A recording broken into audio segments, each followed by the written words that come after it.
ભાજપ હદ થઈ ગઈ, હદ. તમારા એક સેવકે કાઉન્સિલરે ભાજપ જે આણંદની અંદર જે બળાત્કાર કર્યો એ પાપની હદ છે. સ્ત્રી સશક્તિ ઉપર અપમાનની હદ છે. પાછા વળો, પાછા કેવા સેવકો રાખીને તમે બેઠા છો?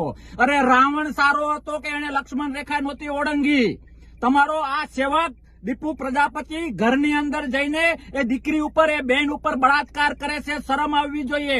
તમે ધર્મની વાતો કરો છો. કયા ધર્મમાં આ દુનિયામાં આવા કાર્યો કરવા માટે લખ્યું છે? પાછા વળવાની જરૂર છે, પાપથી ડરવાની જરૂર છે, ધર્મથી ડરવાની જરૂર છે.